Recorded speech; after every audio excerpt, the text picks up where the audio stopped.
No, Anderson did not get it. I did not get the flowers. It's just an amendment. Senate will come to order.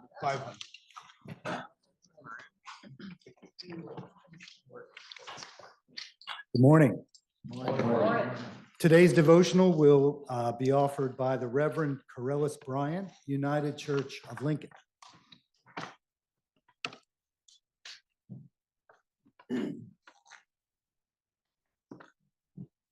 You.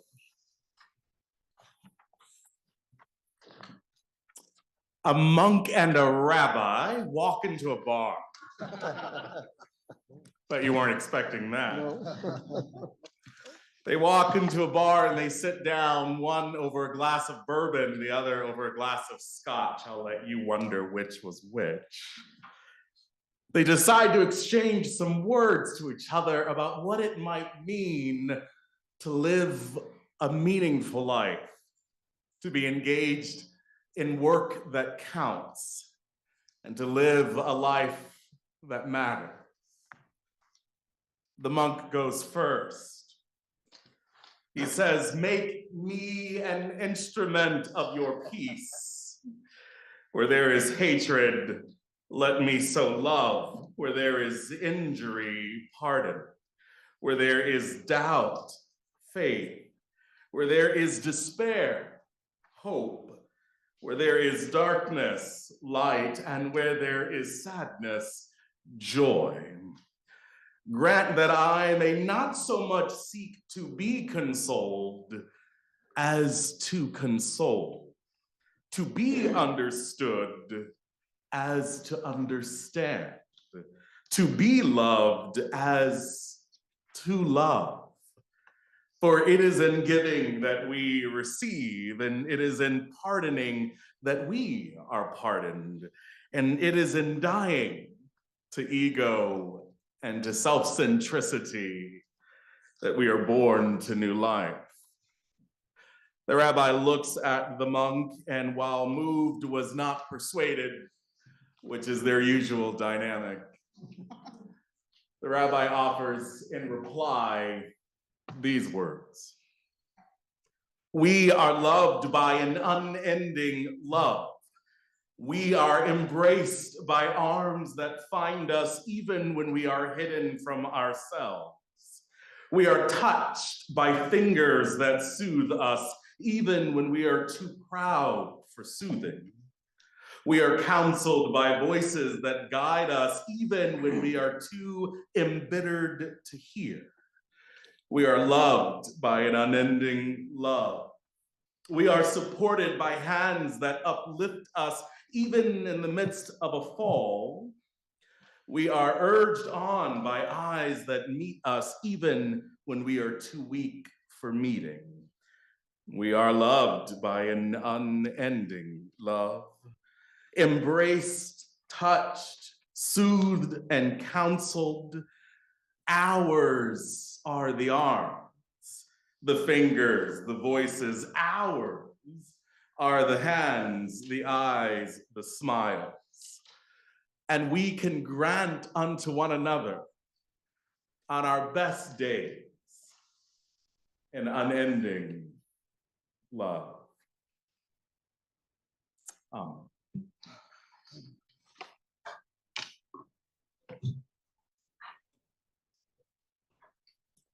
Thank you, Reverend. Are there any announcements? I would look to the senator from Washington. Thank you, Mr. President. Appearing on the calendar for notice, I move that the rules be suspended in H 289, an act relating to the renewable energy standard, be committed to the Committee on Appropriations with report of the Natural Resources and Finance Committees intact.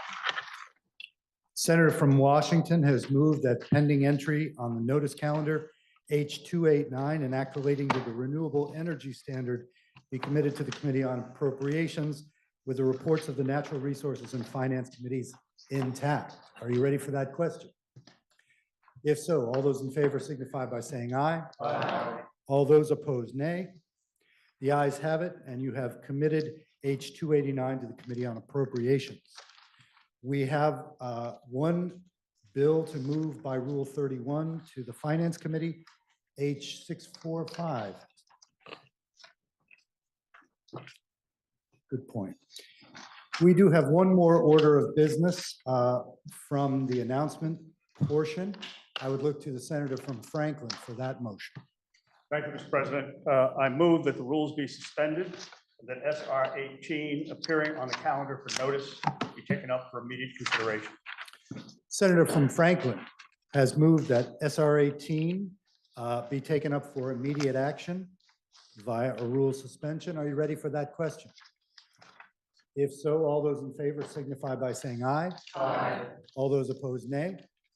The ayes have it, and you have taken up S 18 for immediate action. For that report from the Government Operations Committee, I would look to the senator. Please listen to the second reading of the bill. SR 18, Senate resolution reaffirming the importance of the friendship and strong bilateral relationships between the United States and the Republic of China, Taiwan, and between the state of Vermont and the Republic of China, Taiwan, and supporting Taiwan's greater participation in more multinational organizations. Having heard the second reading of the bill, please listen to the report from the Committee on Government Operations. Senator from Windsor.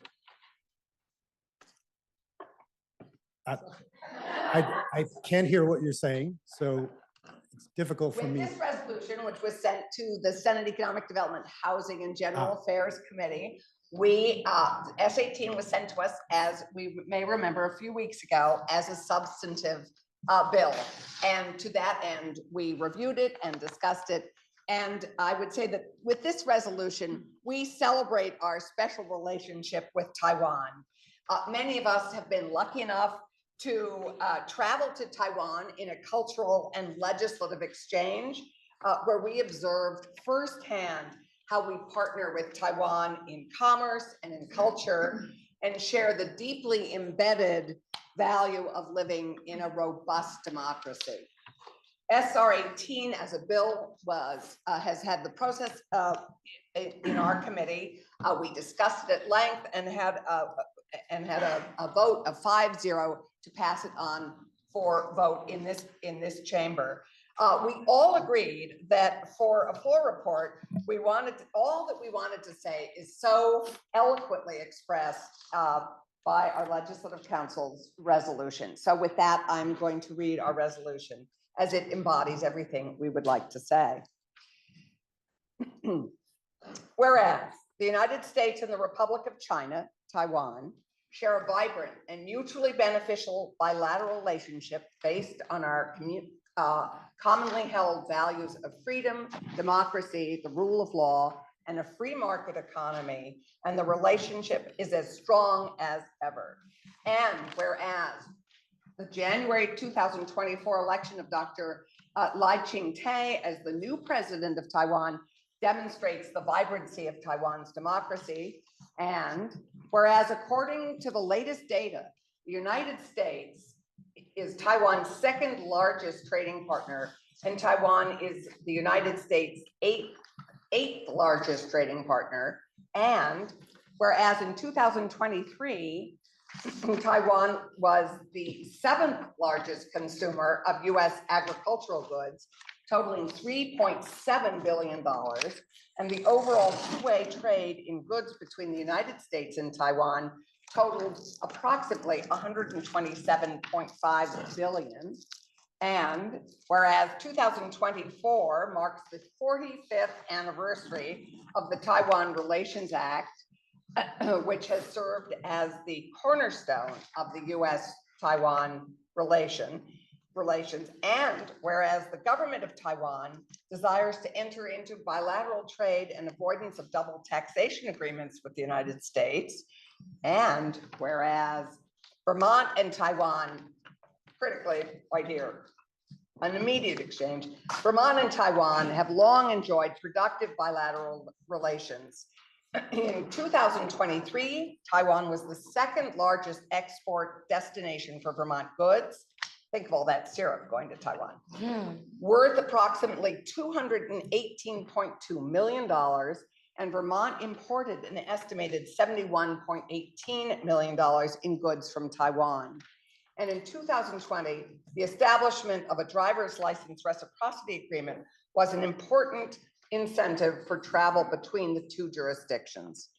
And whereas Taiwan also wishes to enter into a memorandum of understanding with the state of Vermont to increase the scope of educational exchanges and cooperation between the two jurisdictions. And whereas Taiwan seeks to participate in international bodies such as the International Civil Aviation Organization and the World Health Organization, the United Nations Framework Convention on Climate Change, and the International Criminal Police Organization. Now, therefore, be it resolved by the Senate that the Senate of the state of Vermont reaffirms the importance of the friendship and strong bilateral relationship between the United States and the Republic of China, Taiwan, and between the state of Vermont and the Republic of China, Taiwan, and supports Taiwan's participation in more multinational organizations. And be it further resolved that the Senate of the state of Vermont supports the establishment of a memorandum of understanding between the Republic of China, Taiwan, and the state of Vermont for educational exchanges and cooperation.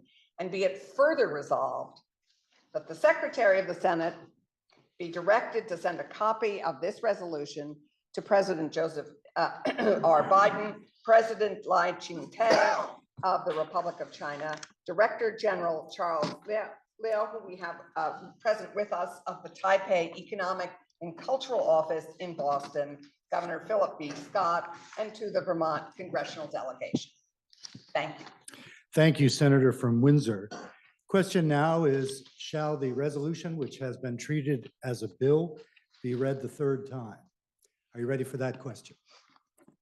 If so, all those in favor signify by saying aye. Aye. All those opposed, nay. The ayes have it, and you have ordered third reading of SR 18. Senator from Franklin. Thank you, Mr. President. I move that the rules be suspended, that SR 18 be placed in all remaining stages of adoption. Senator from Franklin has moved that SR 18 be placed in all remaining stages of adoption via a suspension of your rules. Are you ready for that question? If so, all those in favor signify by saying aye. Aye. All those opposed, nay. The ayes have it, and you have moved SR 18 through all remaining stages of passage. Please listen to the third reading of the bill. SR 18, Senate resolution reaffirming the importance of the friendship and strong bilateral relationships between the United States and the Republic of China, Taiwan, and between the state of Vermont and the Republic of China, Taiwan, and supporting Taiwan's greater participation in more multinational organizations. Having heard the third reading of the bill, the question is, shall the resolution treated as a bill pass? Are you ready for that question? If so, all those in favor signify by saying aye. Aye. All those opposed, nay. The ayes have it, and you have passed SR 18. With that, I would take us back to H 645. Oh, sorry, one further announcement, and that is on behalf of the Committee on Committees. I'd like to announce the following conferees on H 883, an act relating to making appropriations for the support of government, the big bill. That conference committee will consist of Senator Kitchell, Senator Perchlik, and Senator Westman. With that, via Rule 31, H 645, an act relating to the expansion of approaches to restorative justice, will move to the Committee on Finance. We have for reference H 887, an act relating to homestead property tax yields, non-homestead rates, and policy changes to education and finance and taxation. Having failed to make crossover, please listen to the second reading of the bill. H 887, an act relating to homestead property tax yields, non-homestead rates, and policy changes to education, finance, and taxation. Having failed to make crossover, but having been pre-approved for release under Rule 44A by the Rules Committee, the bill is referred to the Committee on Finance. That brings us to the orders of the day. We will be passing over S25, H534, and moving to S189, an act relating to mental health response service guidelines. Please listen to this.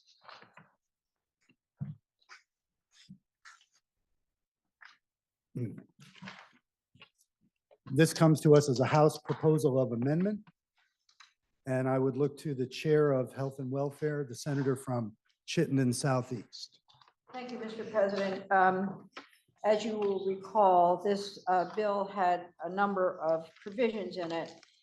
One relating to mental health response service guidelines for our emergency responders, a section on our social workers to evaluate harm and harm reduction to them, and also a section on home health visitors and their protecting them from harm when they enter home facilities. The changes that came back to us from the House are fairly minimal. I'll go through them very briefly. On the section on social workers, there was a language added relating to relevant studies.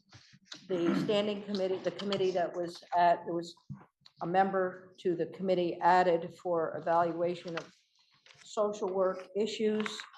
And then under the home health piece, two new sections were added, sections B and C that you can see on pages 282 through 284. So B and C on page 284 are new sections. And they actually add to and improve the bill. So your Committee on Health and Welfare asks that you vote to concur on the proposals that have come to us from the House on S89. Thank you, Mr. President. Thank you, Senator from Chittenden Southeast. The question is, shall the Senate concur with the House proposal of amendment on S189? Are you ready for that question? If so, all those in favor signify by saying aye. Aye. All those opposed, nay. The ayes have it, and you have concurred with the House proposal of amendment on S189. That brings us to third reading of H766. Are there any amendments before third reading? I believe there is a handout amendment, maybe two.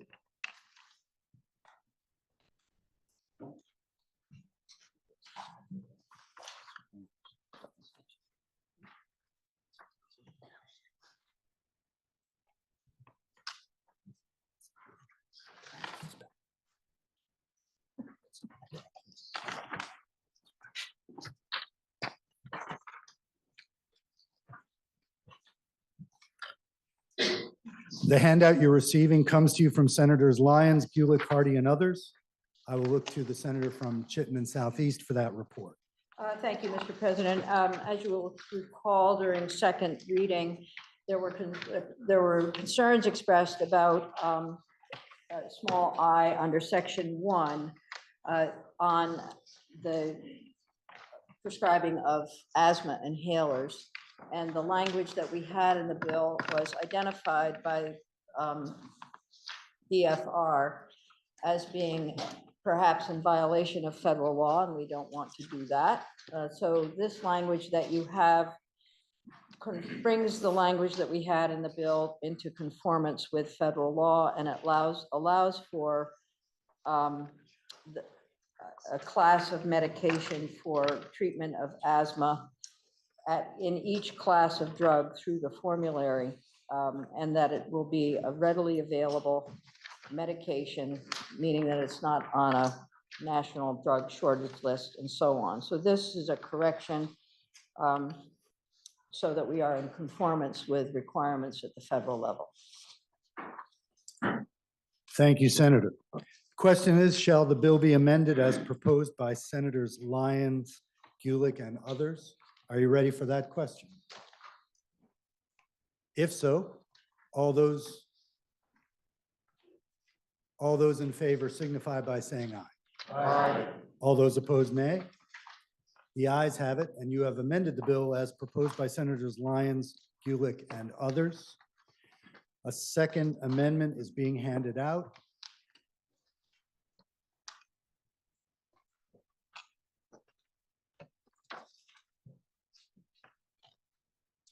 This amendment comes to you from Senators Lyons, Gulick, Hardy, Kitchell, and Williams. And for that amendment, I would look to the senator from Chittenden Southeast again.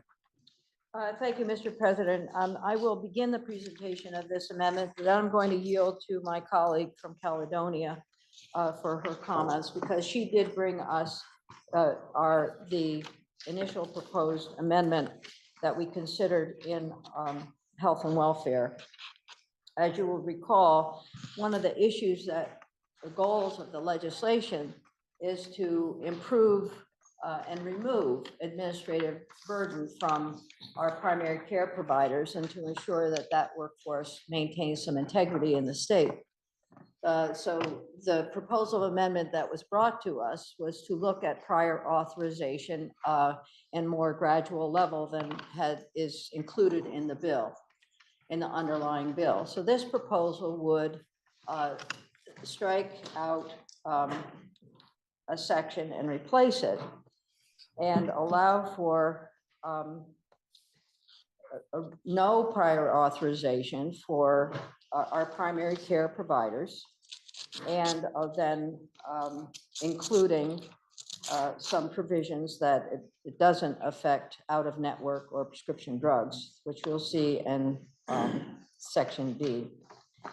And so what this does, Mr. President, is it allows us to look at the overall effect of prior authorization changes at the primary care level. And we've heard a great deal about the effect of this on the cost of care, the access to care, and so on that we reported for 766 overall. Your Senate Committee on Health and Welfare listened to the proposal from Senator Kitchell. We made a slight modification after looking at her full proposal. We realized that we didn't need one section of it, and so we've modified it a little bit. And we do bring this as a friendly amendment. Obviously, most of the committee has signed on to it, and we would ask for your support of this, and understanding that we will have some reports back in the future from our providers and from our payers, so that we understand the implications of this work that we're doing. And we look forward to that. Mr. President, I am going to yield to the senator from Caledonia. She is very articulate in this area, and I think she will explain on her own the importance of this proposal. The senator from Chittenden Southeast yields to the senator from Caledonia. Thank you, Mr. President. First, I'd like to thank the Health and Welfare Committee. I realize this is took a little time, and we passed over the bill yesterday. One of the things that I think we have had conflicting narratives and people have had a certain amount of anxiety about is what would be the overall collateral impacts of giving sort of this broad exemption from prior authorization. We know that from listening tours and from the testimony on when the bill was presented, really the group of providers that we are really hearing from, and we heard from the listening sessions, are our primary care physicians. And they are really frontline, and oftentimes the burden of the prior authorization system requirements of insurers has been a real source of concern. We also know that whether we like it or not, prior authorization is a mechanism to review what is being proposed. Sometimes, and I hauled out a book, if anyone would like nighttime reading, called The American Healthcare Paradox: Why Spending More is Getting Us Less. And that has to do with some of the procedures, in fact, do not yield significant health improvements, but the cost is there. And so I was trying to think about how we could do something more incremental and see if we could walk the line between these two competing narratives in terms of what the impact would be. Of particular concern, and this was something raised by our healthcare advocate, and that is what could be the potential impact on our insurance market for the plans that would be subject to this prior authorization exemption. And that would be small businesses and people that are in the exchange market. And we know that already the increases of health insurance has been a real economic hardship, and we're experiencing those higher costs within our educational system as well as other areas of the spending. And so even a 1% increase, if you said the most, could have an impact, an additive impact of maybe 3.5 million just on the healthcare that the state of Vermont provides. So this seemed to be from a risk perspective, from fully understanding the collateral impacts, trying to weigh out the competing views depending on how you were approaching this. It seemed like it was a way of beginning to provide in a strategic way relief where we feel it's most needed and warranted, and that is with our primary care providers. We know that, yes, 90% of prior authorization requests are approved. On the other hand, they could be approved, but it could be at a lower intervention or treatment or different kind of procedure, or it could be part of the 10% that in fact are just simply not approved. What that cost is yet to be determined. What the cost in administration of our healthcare delivery system of prior authorizations is yet to be quantified. Part of this is obviously this cost is embedded in the premiums that we're paying today. So the cost is there. If we're able to lower those administrative costs, where will that benefit accrue? The extent to which it could be returned in the form of a lower premium. So I appreciate the committee's willingness to take this more incremental approach. It doesn't delay it. It starts with what we think are the most critical area of healthcare providers in the state, where the burden is most acute. It is with that spirit that I presented this amendment to the Health and Welfare Committee this morning. And I appreciate their support of taking this sort of incremental approach, which oftentimes serves us very well. And then we can benefit from it and we can recalibrate as we go along. So I appreciate that we are offering this amendment today, and I thank you, and I hope that this body will support it. Thank you, Senator. Question is, shall the bill be amended as proposed by Senators Lyons, Gulick, Hardy, Kitchell, and Williams?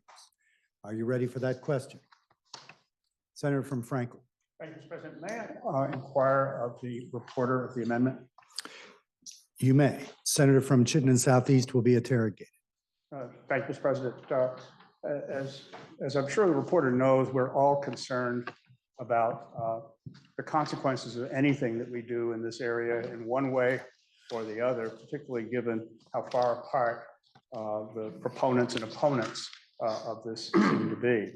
And I'm wondering if the reporter can give us any comfort that by adding this particular amendment, we will be better able, let's say a year from now, to know the effect of this and what it's cost. And is there any reporting that is envisioned to come back to the committees of jurisdiction that will help enlighten us? Yeah, thank you, Mr. President. We did talk about this as we reviewed the proposal before our committee. And we realized that within the language of the underlying bill, there are two reports. One report from payers and the other from based on information from providers. It may not happen next year, but it will happen after the implementation of this and after it's gone forward for at least a year. The benefit will be that we'll have data upon which our payers, our and our regulators can do some full analysis, and that would more than likely include actuarial analysis, which is the common practice for analyzing this type of data.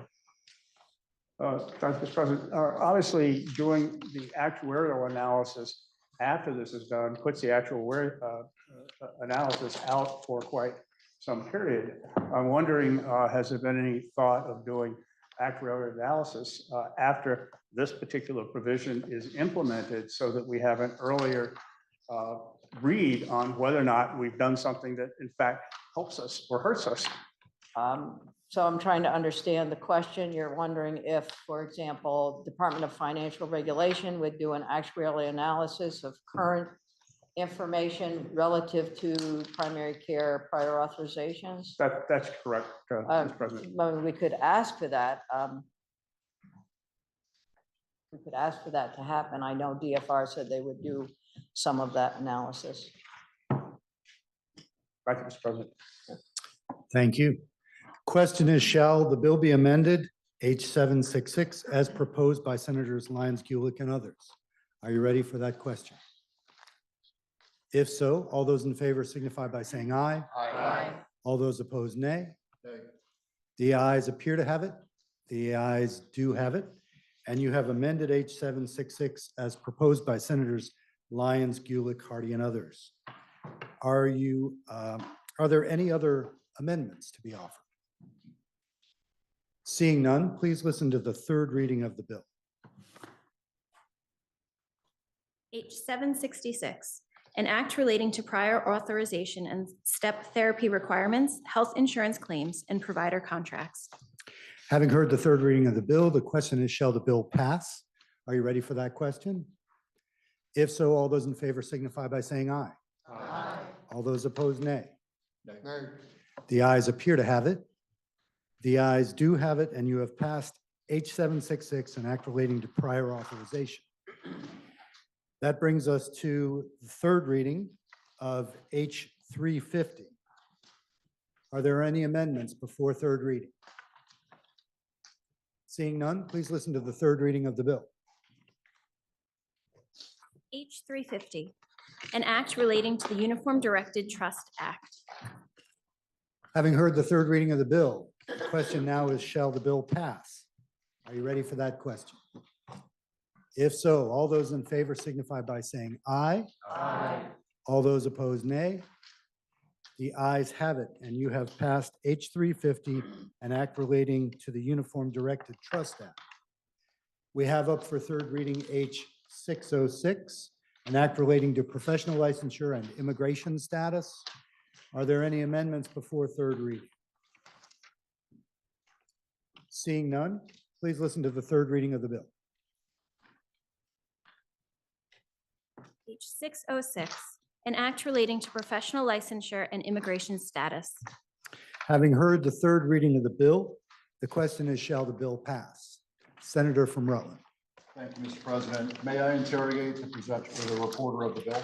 The reporter will be interrogated. Thank you, Mr. President. As some of you may know, I'm working with a group of new American nurses looking to relocate to live and work in Rutland County.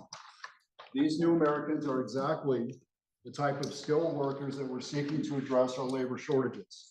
They're highly educated, hardworking, highly professional, and willing to take the difficult jobs.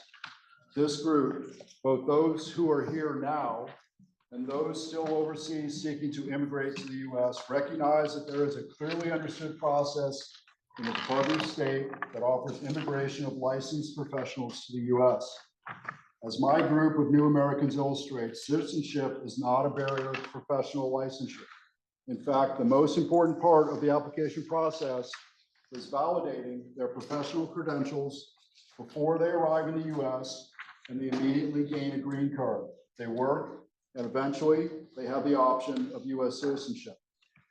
Now to the reporter, regarding Section 2, dealing with immigration status, who specifically is this section targeting, and why do they need preferential legislative treatment over the group of professionals that waited in line for orderly migration to the U.S. for jobs? My group of new Americans is asking. Thank you, Mr. President. I appreciate the question. I would start by reminding folks about the bill in and of itself. We actually did hear from folks who represented New Americans, and particularly the Vermont Asylum Assistance Project, who did speak in favor of this bill. So while I appreciate the commentary and the framing of the question, ultimately we heard from advocates, a part of the New American community, and those who are seeking refugee and asylum status as being in favor of this bill. So I do just want to start there. It seems like you're referring to section 2, and your question is about why is it fair for one group of folks who have come here, as in your terms, legally, versus those who have come here not through that traditional path, if I'm understanding the question correctly. And let me just state that this bill does not confer any benefits, as you see in section 1, beyond the allowance to be licensed. So individuals would need it through the Office of Professional Regulation. So those individuals who are seeking a license, who can also get a tax ID number, are eligible. Those who don't have a social security number are now eligible. So there are portions of America, folks who reside in America who are underdocumented. So it's not someone is getting in line and isn't following the process. Typically, it can take years, if not decades, for some future Americans to become American citizens and gain access to things like a social security number. So these are not individuals who are jumping the line or cheating in any way, shape, or form. It's people who are in our state, who are professionals, who need access to licensure to be able to complete their job and fill our gravely understaffed necessary professions like nursing. And in fact, I would argue that the idea that there are New Americans who are feeling that they're being cut in line, we didn't hear that in testimony. In fact, we heard the exact opposite, that we are so understaffed in these extremely critical industries that the burnout rate for potentially those New American nurses would be exacerbated by the lack of people being able to get licensure. We've actually already seen a pilot program to this extent in the nursing profession, and we haven't had major snags, as we heard from the Office of Professional Regulation. I'm happy to cite some statistics about the types of individuals who we're talking about, because we did get a report and an overview of percentages, because this is a large group of people that we're talking about. For example, the number, if you're interested in like the taxes paid, for example, we're talking about over $438 million that the average, that is in total generated from revenue, from tax payment of this group of people already in our state. So we're talking about tax paying, working class folks who haven't cut in line, but rather are stuck in a very different and difficult immigration process that I think any of us would want someone to experience. Thank you, Mr. President. I thank the reporter. I didn't use the word illegal. I did reference the U.S. Department of State's procedure for immigration for licensed professionals. And because of that reason, I will not be able to support the bill. And I thank the reporter and I thank the president. Thank you, Senator. Senator from Addison. Thank you, Mr. President. I just want to add to the comments of my colleague from the government operations to see if I can allay some of the concerns that were mentioned by the senator from Rutland. I would point to section 1 of the bill, paragraph B, and this is citing the federal law, the Federal Personal Responsibility and Work Opportunity Reconciliation Act of 1996. This is basically saying that this federal act allows states to do exactly what this bill is doing, and that it's in compliance with all federal laws and regulations related to work status in the United States. So it would be in compliance with the very laws that you were citing. Sorry, Mr. President, I should be directing it to you. The very laws that you were citing in your question.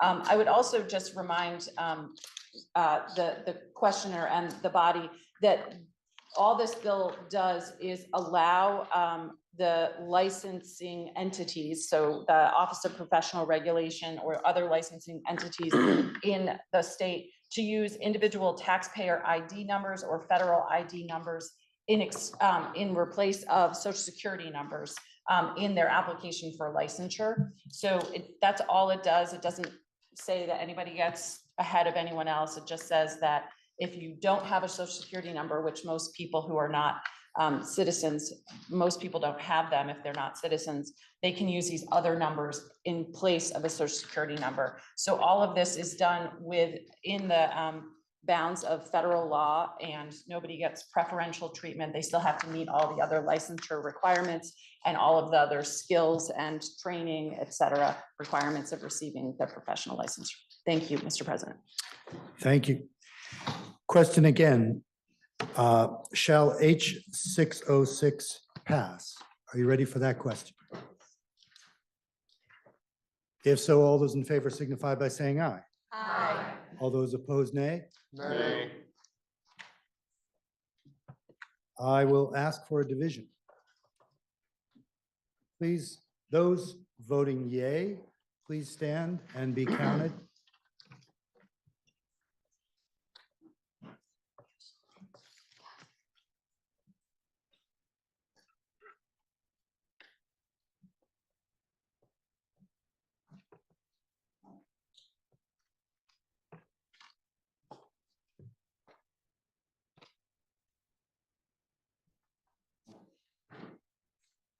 Please be seated. Those voting nay, please stand.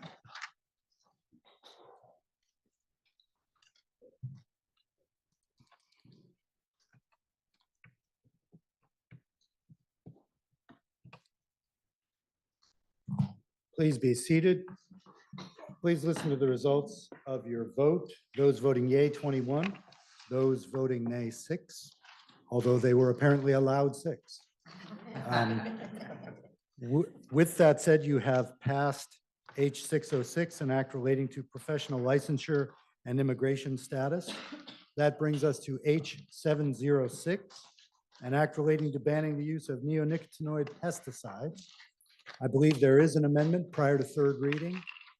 Senator from Chittenden Southeast. Thank you, Mr. President. Just to a clarification, the amendment that you have in the calendar is also been signed on to by other senators, and their names will be reflected in the journal tomorrow. Mr. President, when I used to have spare time, I did keep bees. And so I'm very sensitive to the need for legislation that protects our pollinators. And the legislation that the Senate Agriculture Committee has passed to us is critical and important in protecting pollinators from the effects of neonics. Another part of my past life, which I'm still dabbling from once in a while, is a professor of biology. One of the areas of interest that is reflected in a very important book that was published a long time ago. It's called Our Stolen Future. And Our Stolen Future is about the effect of chemicals on the development, embryological development, and the effects that some of the chemicals that we have in our pesticides or in the foods that we eat or the products that we produce cause significant changes to who we are and whether we develop normally. And I did do a little bit of research in that area in my life as a professor. But I will say that as I look at we all had a letter that came to us, was sent to the Committee on Agriculture from the Global Observatory on Pollution and Health, also a pediatrician in our area, and also another member of a professor of pediatrics emeritus from UVM College of Medicine, and a pediatric neurologist.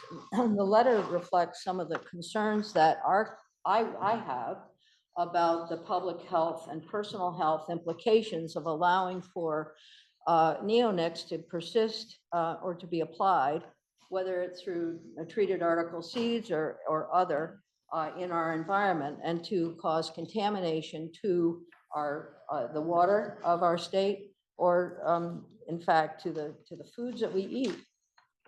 And so as you look at that letter that came to us, you'll see a listing of some of the defects and problems that are caused when one is exposed to neonics. Birth defects of the heart, there's something called tetralogy of Fallot that I'm familiar with. There are the birth defects of the brain, so you can have a child born anencephaly, which means they have missing brains or parts of brains. Autism-like symptoms, which have been increasing with many of the chemicals that we've seen.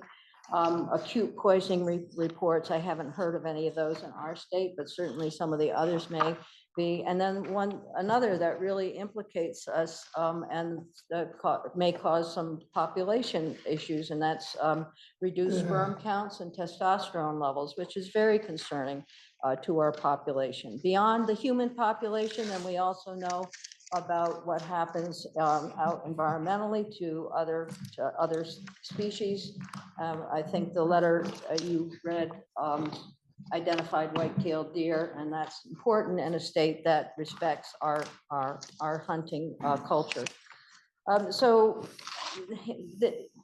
we've known for many years about the concerns about these chemicals that we are wonderfully produced to protect ourselves and to allow our food to grow, and we respect the work that's happened in the past, but now we know more.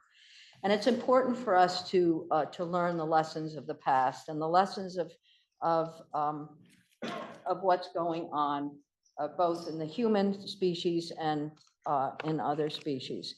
So the bill is a great bill. There's no question about it. What the Ag Committee has brought to us is significant. And I shared that with the senator this morning, senator from, Senator Starr this morning and his committee. That would be the senator from Orleans. Thank you. I was going to say Essex Orleans because that's the old version, but so Essex from Orleans, with apologies, Senator. So there's just one little place that I'd like to make correction to or change in this, and that is the date. Currently, the date in the bill, I believe, initiates in 2029. I know that we heard yesterday that it's important that we wait and see what New York does because we'll have more time. But I heard also that there was a lot of cooperation and collaboration and work done to bring people together within the Committee of Agriculture to get to the date of 31. But then I look at what New York did do and understand that the Farm Bureau worked with the governor's office in New York to find a balance. Originally, the date for the initiation to eliminate neonic treated seeds was 2027. And then a negotiation took place and the date was bumped up to 29, where it is today. And now we're going further. And by going further, we're allowing for, I just want to say, I heard everything that was said about the growing season and the difference between us and New York but we're allowing for the application of the neonic treated seeds until 2031, when we don't have to do that. And so, Mr. President, that's really what this proposal amendment does. It moves the date from 2031 to 29, maintaining some consistency with what New York will be doing. And if New York doesn't do it, we won't do it either. That's also built into the proposal amendment. We know that our neighbors to the north, Quebec and Ontario, are not using treated seeds. And I just have to say, the less we put into the environment that's going to cause the harmful effects that we know about, the sooner and the less, the better off we will be. Now, Mr. President, that is the proposal amendment. I do understand the Ag Committee. I presented to them this morning. They did not look at it favorably, and I'm sure they'll report that. But I would say that I do speak on behalf of the health and welfare of our state, the effect on our surface and groundwaters, and potentially into our food chain. So thank you, Mr. President. Thank you, Senator. Senator from Orleans. Yes, thank you, Mr. President. We did hear from the member from Chittenden Southeast this morning late, and we did discuss the proposed amendment and considered it, and we feel that our bill with our date in it, it was put in there, as I stated yesterday, for good reason and good cause. And so, in short, we did not accept and feel this amendment to be unfavorable. And if the member from Chittenden Southeast had sat through the testimony that we've sat through in regards to this particular issue, it was hard to get the people that even use this seed to agree to anything other than doing away with the bill. And our farmers are good people to work with. They're reasonable, considerate. But when you put $100,000 a year into seed and fertilizer and time and energy to grow feed to feed your animals, and that's getting taken away, you get kind of uptight about it. And so we talked and talked with our farmers, and they said, well, give us a year if we need it beyond New York, and we'll see what's happening over there, and it'll give us some time to adjust. And I've worked with these people, their grandparents, and dads and grandparents over the years. And, it's very little to ask of us we put up with this for 20 odd years. What's wrong with doing one more year and it'll be over with? And we'll move into another era, give our farmers probably hopefully a better product to use. And so this is sort of a middle ground. It's not a 2-year extension. I would expect we're gonna get into strong pushback from the other body when this bill goes to conference. And that's why the number in there is 2 years. But we needed a little wiggle room, I felt, to be able to compromise and come back in a more middle ground way that will keep our farmers somewhat happy. And so it was 5-0 vote in our committee not supporting this amendment. Thank you. Thank you, Chair of Agriculture. The question is, shall H706, an act relating to banning the use of neonicotinoid pesticides, be amended as offered by the senator from Chittenden Southeast? Are you ready for that question? Senator from Washington. Thank you, Mr. President. I rise in support of the amendment. I would remind the body of the interconnectedness of all species in Vermont and on the planet. And one way to visualize that interconnectedness, I'm reminded of the cartoon I saw recently about a deck of cards with humanity at the top and different kinds of species going all the way down with plants and invertebrates at the bottom. And the human at the top was saying, why should I care about what happens to these other species? And of course, it's a deck of cards. And we know that our pollinators are in crisis. And so I have a sense of urgency around moving the date sooner rather than later. And so as much as I don't particularly have much love for tying our fate to New York's, if their date is 2029, I think we need to move as fast as is practical. And in this case, the speed of practicality seems to be 2029. So I'd urge the body to support the amendment. Thank you. Thank you. Senator from Addison. Thank you, Mr. President. There's a 19th century German parliamentarian, Rudolf Virchow, who said politics is medicine on a grand scale. What we're talking about exposing other pollinators in this case, as well as citizens at large, who are referred to in Title VI as economic poisons. That is a reality of the nature or the kinds of impacts they have on target and non-target species. And so I think at this point, coupling ourselves with our neighbors, with their 19 million people in New York, it's a much larger agricultural state.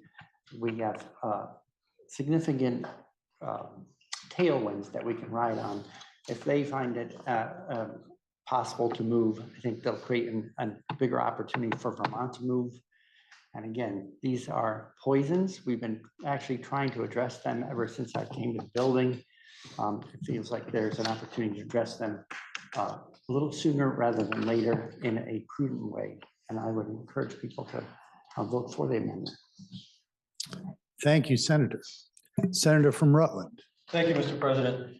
So at the risk of repeating myself again, I just want the other senators to remember that what we're talking about is a ban that will go into effect after the 2029 planting season in New York. And what that means is the seeds will already have to have been ordered 6 months prior to the planting, which means in 2028, they will be treated seeds in all likelihood in New York. And the ability to look across the lake and find out about crop yield after the growing season has ended in 2029 would give us, again, the ability to at least compare what is going on before the treated seed ban and after.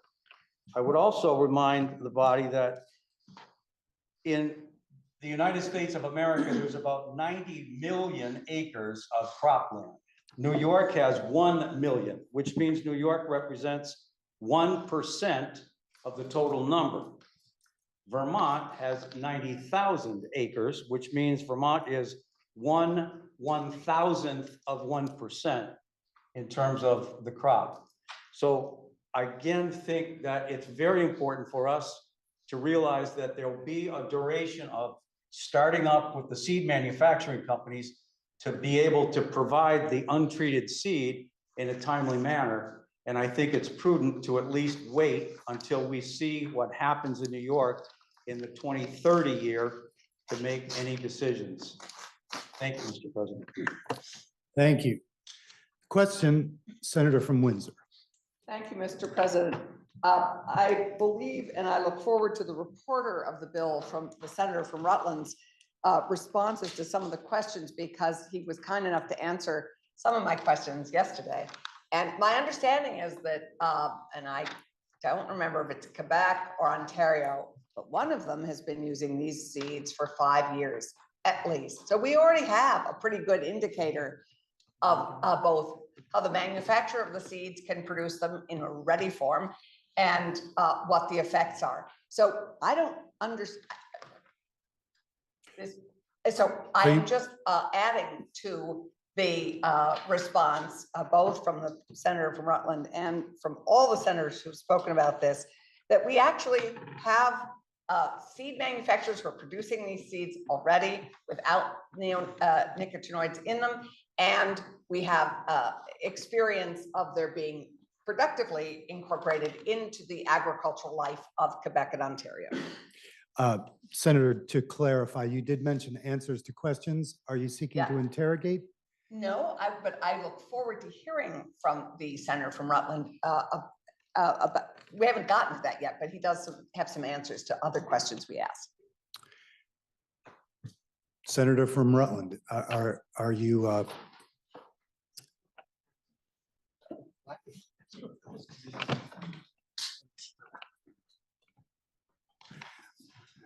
The secretary reminds me that we're now on the amendment, Yes. and so my apologies. So that's why I was just sort of further illuminating that Yes. we have experience to our north of both seed companies that are producing the seeds and the length of time of experience. That was all I was doing. Yes. Senator from Washington. Thank you, Mr. President. I'm now confused. May I interrogate the presenter of the bill? Senator from Rutland will be interrogated, although we are on the amendment at the current It time. has been stated that we have evidence from our neighbors to the north that as to what the impact on the yield, the agricultural yield is, and that seeds are readily available. However, I haven't heard from the presenters and the committee if they did look into that, and if you do know what was the impact, I believe it is in Quebec and Ontario. And if, I believe we talked about some issues with getting seeds over the border. I know we couldn't get hemp seeds, and I just like to hear that answer if you know it. Thank you, Mr. President. I do. We had testimony from folks from Quebec for sure. And I think it's important again to remember that the conditions for growing crops in Quebec are different from what they are in Vermont. So while it is true, as the senator from Windsor mentioned, there are untreated seeds available, they may not be the right seed for Vermont. And until they manufacture those, it's impossible really to differentiate. It's a different climate there and different growing conditions. So just because there are untreated seeds available in the two provinces in Canada doesn't mean that those same seeds will be what Vermont farmers choose. And can the non-treated seeds be sold to farmers in Vermont from Quebec? The answer was yes. Almost all of the corn seed distributed in 2022 was NIC treated here. And again, if there are additional requirements like forms to fill out and permits to get, because there's a border between Vermont and Canada, international border. So it is possible, but it will definitely add conditions to that process. Thank you, Mr. President. Senator from Orleans. And I'd like to expand on the senator from Rutland's comments. I live right on the border, not 100 miles away. So I get there quite often. And I've witnessed what's happened to their cornfields. And I don't know, you've all witnessed cornfields in Vermont? Up here, right? 8, 10, 11 feet tall. Up there, if it's taller than I am, I'm surprised when I see one. And any taller than I am. And the gentleman that we found that we could talk with from Canada, 2/3 of the way through his commentary, I asked him, well, you work for the Ministry of Quebec, right, in agriculture? Well, I did, but I got discharged 6, 8 months ago. Well, the testimony he gave us at that, I felt a little bit uncomfortable about it because, you know, what do you believe and don't believe? And so I don't think we received good testimony from Quebec because of his own admission. And, you know, I don't know if I've ever brought a bill to this floor that wasn't well vented, wasn't well discussed, wasn't well, I mean, spend too much time on them usually. And, you know, I'm just telling you that we've got that year in there for a purpose. And it's bringing the farmers onto the boat, you might say, and willing to go along with us. And the art of politics is compromise. And, you know, if you can't compromise a little bit, then maybe we should question whether we should be here or not, because it's not my way or the highway or your way or hit it. You know, we're here to try to come out with something that most of us can agree to. And by, you know, we had all the antis and wanting to ban this for everything. Hey, they were easy pickings, but it was get the people that was really gonna affect on board. And they're basically there. And it took us a long time, I think, and a lot of hard work to get our folks in that middle part. And I just think that it's the right thing to do. And as I said earlier today, if we put up with this for 20 odd years, what's one more if we get the job done, you know? And I think that's the important part. Thank you, Senator. Senator from Chittenden Central. May I interrogate the reporter at the go, please? Reporter will be interrogated. I'm just wondering if the committee took testimony about whether organic or biodynamic farmers have to use untreated seeds in their practices. Thank you, Mr. President. Could you repeat that? I didn't hear it exactly. Do organic and biodynamic farmers or farms require untreated seeds in their farming practices? Yes. Can you, or do you know if there's any evidence that the untreated seeds have affected their yields? We did take testimony, as I recall, and I'll have to, of course, this is third reading. Maybe call for a brief recess. It's third. I will declare a brief recess.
The Senate will come back to order. And I believe the senator from Rutland has the floor. Thank you, Mr. President. I would like to yield to the chair of the Agriculture Committee, please. Senator from Orleans. Yes, thank you, Member Chipman. The statistics that we have in our council, I mean, I knew what they were, but he confirmed it. There's 12 organic farmers usually produce 12 to 14 ton per acre. So 12 to 14. So they are, you know, I think, okay. And the other farmers that use neonics, they usually run anywhere from 18 to 22. Been reported some as high as 26 and 28. But so there is a vast difference. And along as I'm up and talking, if we grow about 90,000 acres of corn in Vermont. And the organic guys, it's about 1.5% to 2% of the total. So take the vast majority that growing corn and getting 18 to 22 tons the acre. And let's just say it drops back to the level of the organic farmers. All these farmers that are using neonics would have to crop an extra third more land. So then you've got tillage. Well, first of all, you got to find the land. And then you till it, you put your fertilizer on, you rotate that into the soil. I mean, environmentally, I mean, we're doing a wonderful thing. But environmentally, we could be making things worse than what they are. But, you know, we should move along and ban this stuff. But there's a vast difference between organic and conventional. Thank you. I thank the senator from Orleans. Thank you. The question is, Senator from Essex. Thank you, Mr. President. Can I interrogate the chair of Senate Agriculture, please? If he so desires. Well. Good question. Mr. President, with the seed that's being used in Quebec, has there been any studies as far as whether the bee population is healthier in Quebec than it is in Vermont? Did any testimony come across in that way? Thank you, member from Essex. I don't recall, maybe the reporter has got that in his reports, but as long as I'm asked this question, I don't know about Quebec, I'm not sure. But I do know in Vermont, the last few years, our bee population has been going up.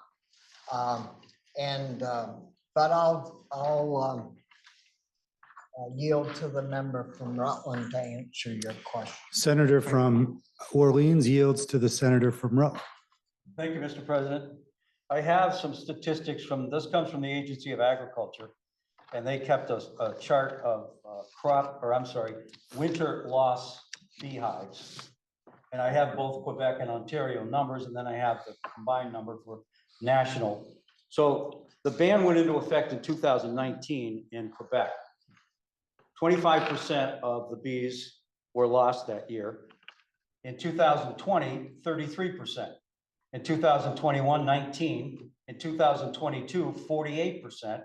And in 2023, 16%. Ontario reflects pretty much the same. 1 year it was high, 1 year low, 1 year high, 1 year low, whatever. So the national averages range somewhere between 25 and 45% throughout that 5-year period. That's from the agencies there. And I do agree with the chair of the committee. The Vermont beekeepers are required to register their apiary locations and report the number of colonies that they maintain. And for the 2023 registration, they reported the highest number of colonies on record, 17,145 in 2016. By comparison, Vermont's number in 2023 represented a 43% increase over that 7-year period. So I hope that helps to answer the question. So, Mr. President, there's no statistics that show the ban of neonics that you've been presented in your committee. Mr. President, there's no statistics that show that ban of neonics has made a difference in bee population. Well, I think, Mr. President, that might be a little bit wide a statement. I think certainly in the provinces I've mentioned, it didn't appear that there were any significant differences, no. Thank you, Mr. President. Senator from Chittenden Southeast. Thank you, Mr. President. So we moved along to the underlying bill, and I'd like to refocus on the date change if I could, please. So as I think about what New York is doing, 2029, 5 years hence, and we're thinking about here, 7 years out. I kind of begin to think about leapfrog. Remember, we used to play leapfrog in the old days. Right? We're young enough to jump over somebody else, right? And so I'm wondering what happens if we do this, and then New York leapfrogs over us, 33, go to 2033. And then we see New York leap going ahead, so we go ahead. So, and what do the manufacturers do at the same time? 2029 is a date now that manufacturers know about. There's some pressure put on them. And we go to 2031 in the bill. Do the manufacturers push back a little bit in New York? So the importance of the date it is there. And it's there for a number of reasons. Removing the pesticide in whatever way we can is critical, and it's critical for the pollinator population, and it's critical for us. So I stand by the proposal of amendment, and I would ask that the Senate vote for it. Thank you. The question is, shall the bill be amended as recommended by the senator from Chittenden Southeast, Senator Lyons? Are you ready for that question? If so, all those in favor signify by saying aye. Aye. All those opposed, nay. No. The ayes appear to have it. Division. Division has been requested. Will those voting aye please stand?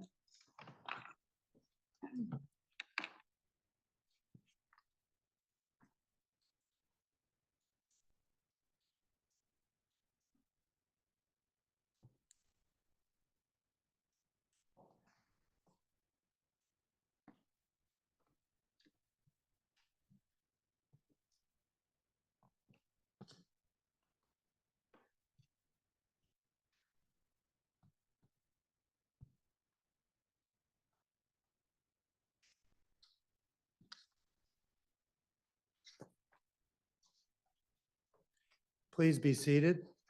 Will those voting nay please stand?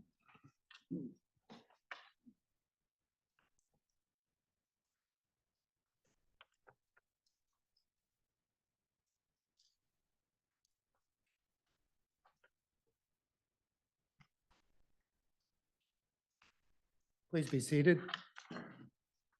And please listen to the results of your vote. Those voting aye 15, those voting nay 12, and you have amended the bill as proposed by the senator from Chittenden Southeast. Question now is, shall the bill be, are there any further amendments? Seeing none, please listen to the third reading of the bill. H 706, an act relating to banning the use of neonicotinoid pesticides. Having heard the third reading of the bill, the question is, shall the bill pass? Roll call. Roll call has been requested. Senator from Rutland. Thank you, Mr. President. Some of this that I had prepared in terms of answering a couple of questions that we had on the floor yesterday, we've sort of already begun to talk about. So over the past 3 years, the average corn acreage in Quebec, 1 million. The average corn acreage in Ontario is 2 million.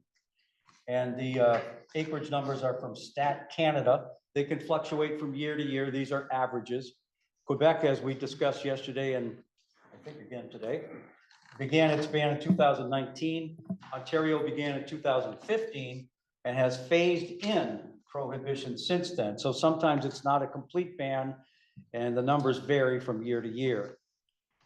The other question that came up was the number of seed manufacturers.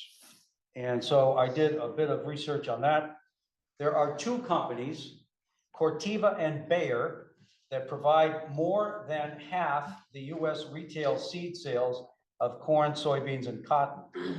In recent decades, the US crop seed industry has become more concentrated, with fewer and larger firms dominating seed supply, Today, 4 firms, the aforementioned Bayer and Corteva, along with Chem China's Syngenta Group and BASF control the great majority of crop seed and agricultural chemical sales. In 2015, just for reference, that was 6. So we've seen consolidation, and we're down now to 4 companies that provide the seeds. I believe those were the questions that I was asked to answer. Thank you, Mr. President. Thank you, Senator. Question, Senator from Orange. May I interrogate the Chair of Agriculture? If he wishes to be interrogated. Mr. President, I've sat here for 2 days and all I've heard is bees, bees, bees, bees. Would the chair tell us if once in their deliberations did they discuss birds? I can't recall that we did, and we talked a lot about honeybees, bees that live in the ground, all kinds of bees, but I don't think we ever talked about the birds.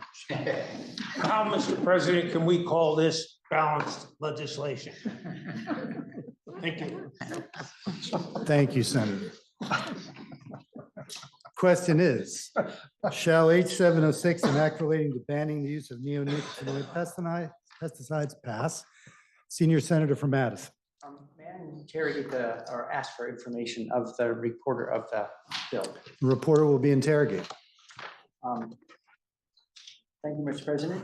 It was encouraging to hear information about colony counts in Vermont. I'm just wondering if you can distinguish, if we hear colony counts going up versus declining, is the only reason for those changes in numbers attributable to presence or absence of neonicotinoids? I thank Mr. President for the question. No, there are other stressors for bees. In fact, the biggest stressor is the varroa mite, which is very, very destructive to bees.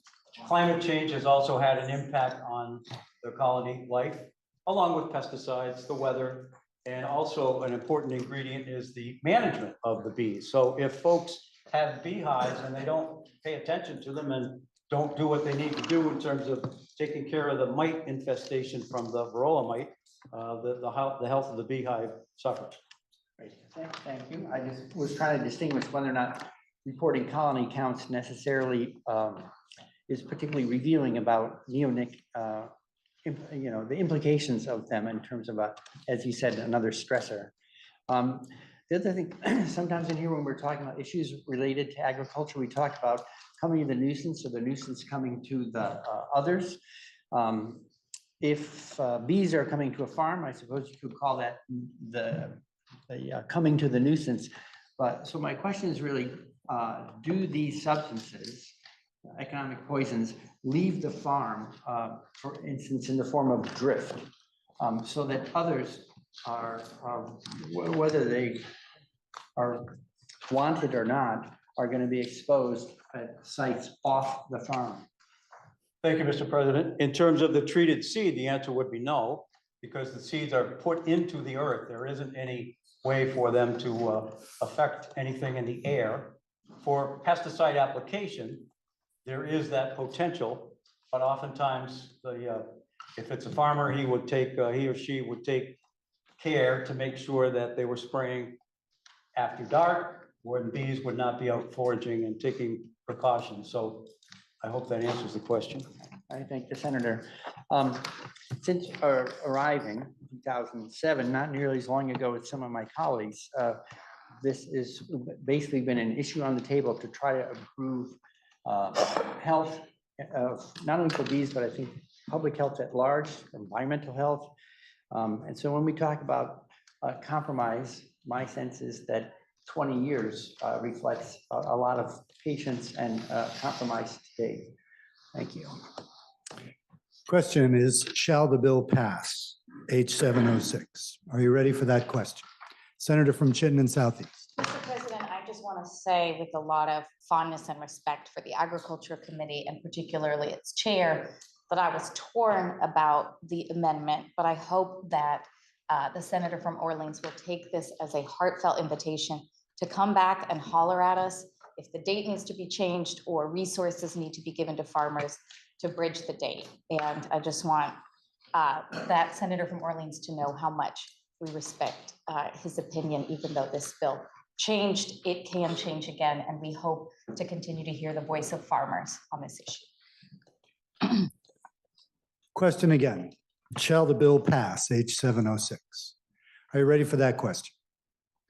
If so, all those in favor signify. Oh, I'm sorry, a roll call has been requested. With that, I would ask the secretary to call the roll.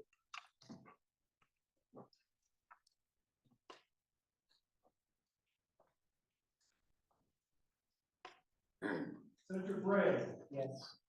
Senator Brock. Yes. Senator Campion. Yes. Senator Chittenden. Yes. Senator Clarkson. Yes. Senator Collmore. Yes. Senator Cummings. Yes. Senator Hewley. Yes.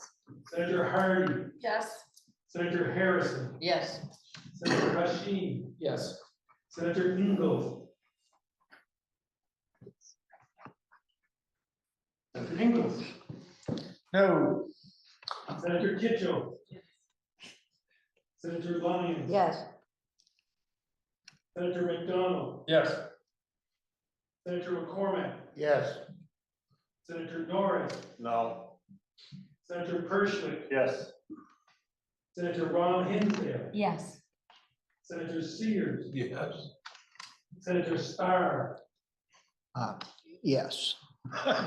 Senator Uhofsky. Senator Watson. Yes. Senator Weeks. Yes. Senator Westman. Yes. Senator White. Yes. Senator Williams. Yes. Senator Renner. Yes. Senator Uhofsky.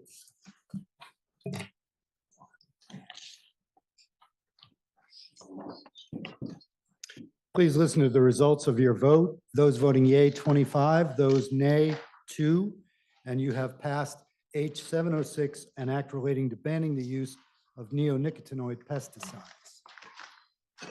That brings us to the third reading of H 884, an act relating to the modernization of governance for the St. Albans Cemetery Association. Are there any amendments before third reading? Seeing none, please listen to the third reading of the bill. H 884, an act relating to the modernization of governance for the St. Albans Cemetery Association. Having heard the third reading, the question now is, shall the bill pass? Are you ready for that question? If so, all those in favor signify by saying aye. Aye. Those opposed, nay. The ayes have it, and you have passed H 884, an act relating to modernization of governance for the St. Albans Cemetery Association.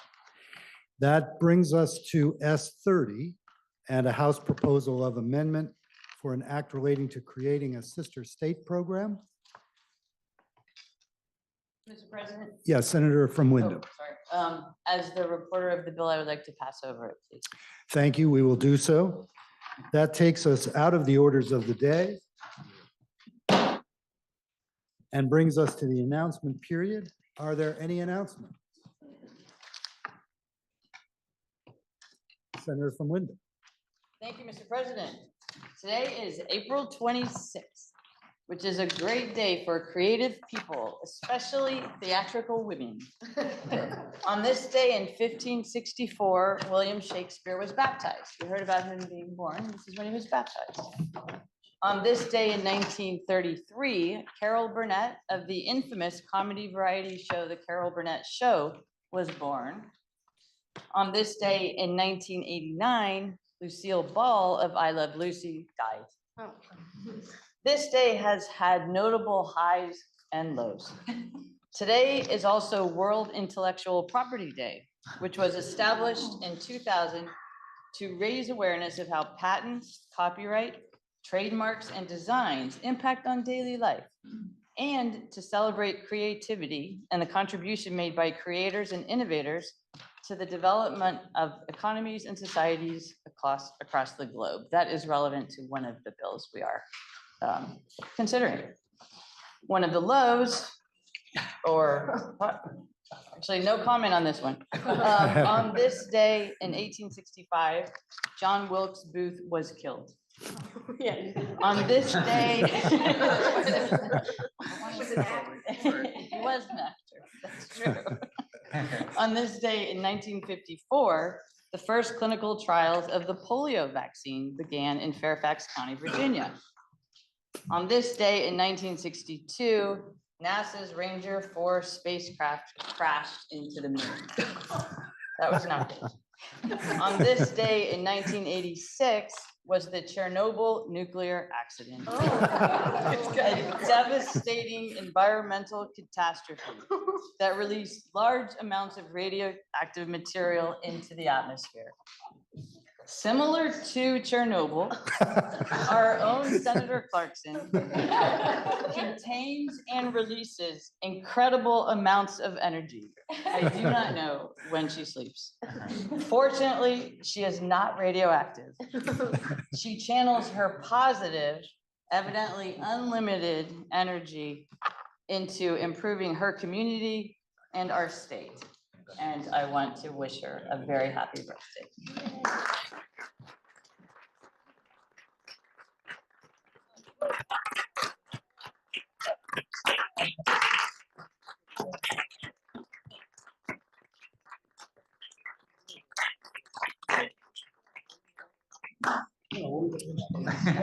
On a brief point of personal privilege, I just wanted to say that senators have heard me describe this particular year that we've been experiencing as a dark year, and I believe that's true, but never totality when you have Senator Clarkson in the room.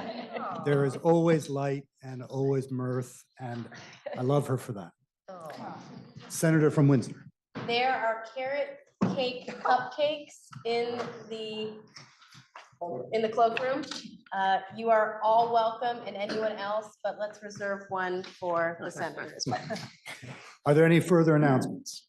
Senator from Washington. Thank you, Mr. President. Senate Finance will meet at 1 o'clock. Therefore, please grab your lunch and come to committee. We have 2 major bills to get out this afternoon. Any further announcements? Senator from Caledonia. Thank you, Mr. President. I would ask Senate Appropriations to meet at 1:30. We have also bills to get out. Thank you. Senator from Bennington. Mr. President, Senate Education will meet at 1:30. Senator from Addison. Thank you, Mr. President. Senate Government Operations will meet at 1:30, so the birthday girl has time to get lunch and a cupcake. And the senator from Essex. Thank you, Mr. President. They're not going to be quite as fast as finance because they're going to go through time. But Senate institutions will meet at 1:30. Any further announcements? We would look to the birthday girl for an adjournment motion. Thank you. Pending no additional announcements, we will adjourn, the Senate will adjourn until Tuesday morning. Is it May yet? April 30th at 9:30. Thank you.